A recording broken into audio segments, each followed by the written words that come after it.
तुर्किया के सदर रजब तैयब उर्दवान 2 रोज़ा दौरे पर पाकिस्तान पहुंच गए। नूर खान एयरबेस पर रेड कारपेट इस्तकबाल, 21 तोपों की सलामी दी गई। सदर आसिफ अली जरदारी और वज़ीर आज़म शहबाज शरीफ ने बरादर इस्लामी मुल्क के सरबराह का इस्तकबाल किया। तैयब उर्दवान स्ट्रेटजिक कॉपरेशन इजलास की मुश्तरका सरबराही करेंगे। पाकिस्तान तुर्क बिजनेस एंड इन्वेस्टमेंट फोरम से खिताब भी शेड्यूल है। तुर्क सदर की वज़ीर आज़म और दीगर क़यादत से 1-on-1 मुलाकातें होंगी। सरमायाकारी और दो तरफा ताउन की याददाश्त और मुआहदों पर दस्तखत मुतवक्के। बाहमी तिजारत का हुजम $10 अरब तक बढ़ाने पर बात होगी। जंगी तैयारों, AI टेक्नोलॉजी और बहरी अफवाज की इस्तादाद बढ़ाने पर ताउन का अज़म दोहराया जाएगा।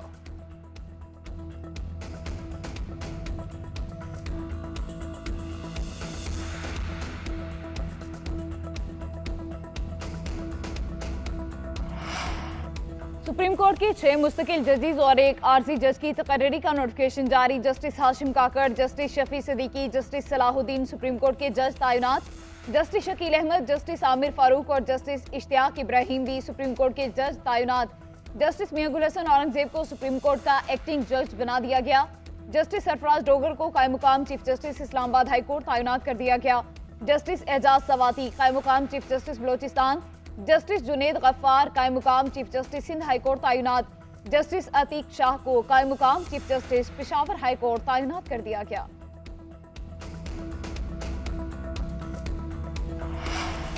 ट्रांसफर होने वाले जज से दोबारा हल्फ लेना जरूरी होता तो आइन में इसका जिक्र होता।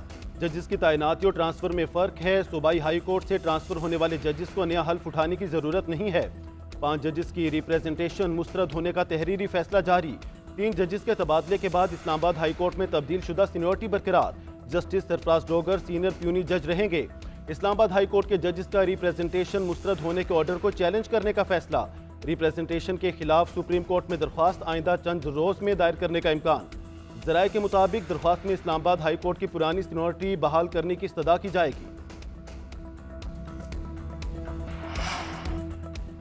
IMF ने भी मुआशी बहाली और पाकिस्तान की तरक्की की तरफ बढ़ने का एतराफ़ किया।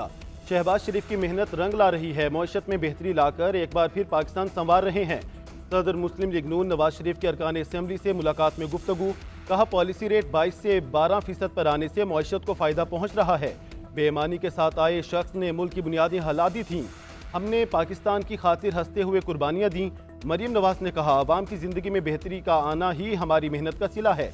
नवाज शरीफ पाकिस्तान की तरक्की का ब्रांड है।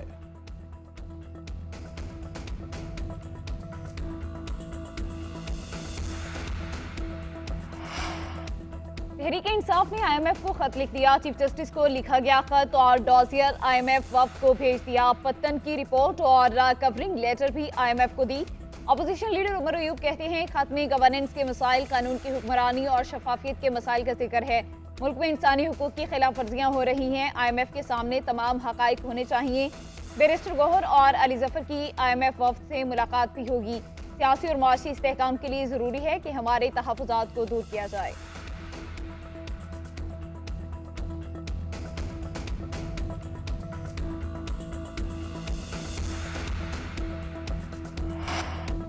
IMF वफ्द किस हैसियत में और किससे पूछकर चीफ जस्टिस से मिला? JUI के MNA नूर आलम का कौमी असम्बली में सवाल। वज़ीर दिफा ख्वाजा आसिफ ने कहा IMF वफ्द ने चीफ जस्टिस से मुलाकात का वक्त मांगा। चीफ जस्टिस ने वक्त दे दिया। अगर चीफ जस्टिस ना चाहते तो मुलाकात का वक्त ना देते। मुलाकात को चीफ जस्टिस पर मुस्तलत नहीं किया गया। फाइनेंशियल डिसिप्लिन में अदलिया का किरदार बहुत अहम है, इसीलिए IMF वफ्द चीफ जस्टिस से मिला। हम IMF प्रोग्राम में मजबूरी से हैं।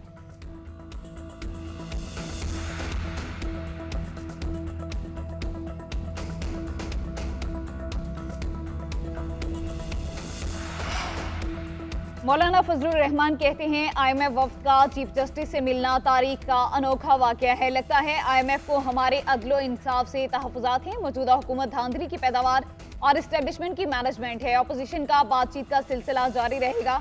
हमें भी 26वीं आईनी तरमीम पर तहफ़्फ़ुज़ात हैं। हमारी राय में आईनी अदालत की तश्कील थी, लेकिन आईनी बेंच का बनना बुरा आगाज़ नहीं। आईनी बेंच को चलने दिया जाए तो बेहतर नताइज आएँ। इलेक्शन कमीशन ने एस्टेब्लिशमेंट की कठपुतली का किरदार अदा किया। सिकंदर सुल्तान राजा को चले जाना चाहिए ताकि नए लोग आएं।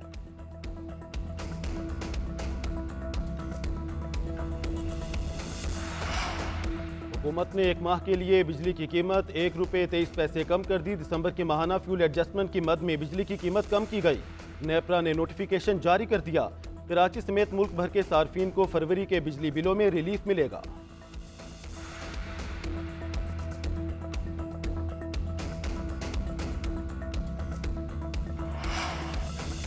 पाकिस्तानी अवाम खसूसन नौजवानों का पाक फौज से इंतहाई मजबूत रिश्ता है। मुल्क दुश्मन अनासिर की फौज और अवाम के दरमियान खलीज डालने की कोशिश हमेशा नाकाम रही और रहेगी। Army chief general Syed Asim Munir का यूनिवर्सिटीज और कॉलेजेस के तलबा से बातचीत। आर्मी चीफ ने तलबा पर पाकिस्तानियत को अपनाने की जरूरत पर जोर दिया। कहा, तलबा अपनी तालीम पर तवज्जो दें, ऐसी सलाहियत पैदा करें कि मुल्क की तरक्की में मुस्बत किरदार अदा करें। हमें अपने मजहब, तहजीब और रिवायात पर फख्र है। पाकिस्तान के आइन का आगाज अल्लाह की हाकमियत से होता है। हम कभी भी फितना ख्वारिश को अपनी फरसूदा सोच मुल्क पर मुसल्लत नहीं करने देंगे। खैबर पख्तूनख्वा और बलोचिस्तान के गयूर लोग दहशतगर्दों के खिलाफ आहीनी दीवार की तरह खड़े हैं।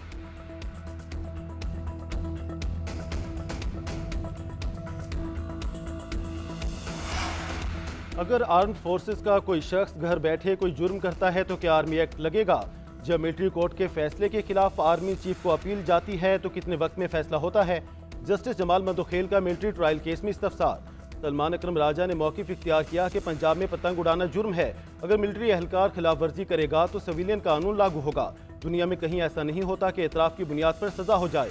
जस्टिस हसन अज़हर रिजवी ने कहा, अगर मुल्जिमान एतराफ़ नहीं करते तो वो इनकार भी तो नहीं करते।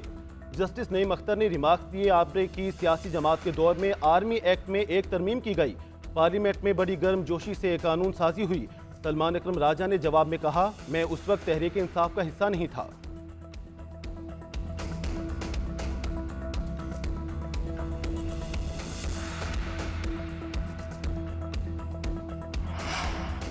बानी पीटीआई ने शेर अफजल मरवत को पार्टी से निकाल दिया। बानी पीटीआई की हिदायत पर नोटिफिकेशन जारी। शेर अफजल मरवत के शोकाज नोटिस के जवाब और इकदाम के जायजा लेने के बाद फैसला किया गया। पार्टी रहनुमाओं ने सवाबी जलसे में शेर अफजल मरवत के किरदार पर शिकायत की थी। शेर अफजल मरवत को सलमान अकरम राजा के खिलाफ बयान पर शोकाज नोटिस भी जारी किया गया था। बुनियादी रुकनीत खत्म होने पर शेर अफजल मरवत से बतौर MNA इस्तीफा मांगा जाएगा। शेर वकील अली इमरान का कहना है कि बानी ने पार्टी में तब्दीलियां करने का इशारा भी दिया। कोर कमेटी का इजलास भी तलब करने की हिदायत की। गैर मुतहरिक और बयानिया रीपोस्ट न करने वाले रहनुमाओं को भी फारिग किया जाएगा।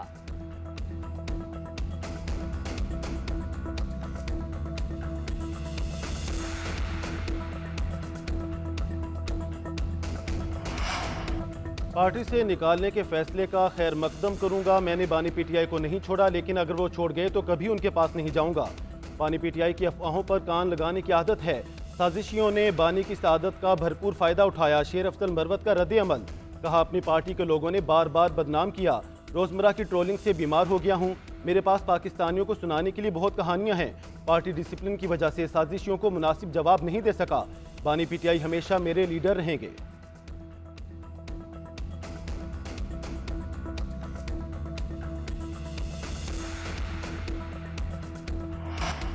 तमाम सियासी जमातें हमारे साथ खड़ी हैं। शाहिद खाकान अब्बासी अपनी हुकूमत से लाताल्लुक हो गए। मौलाना फजलुर रहमान और महमूद अचकज़ई भी हमारे मौक़िफ़ के हामी हैं। जल्द अपोजिशन का ग्रैंड अलायंस बनने जा रहा है। शाह महमूद कुरैशी की सहाफ़ियों से गैर रस्मी गुफ्तगू। कहा, बानी पीटीआई का खत खुला। उन्होंने अपना जायजा बताया और तजावीज़ पेश की। खत का मकसद सियासतदान का मौक़िफ़ अवाम तक पहुँचाना है। पीटीआई को किसी डील की ज़रूरत नहीं, अदालत से सुरखरू होंगे। चेयरमैन पीटीआई बैरिस्टर गोहर कहते हैं, मुज़ाकरात सिर्फ हेलो हाय के लिए नहीं थे, मुल्क के संजीदा मसाइल के हल के लिए कोशिश कर रहे थे।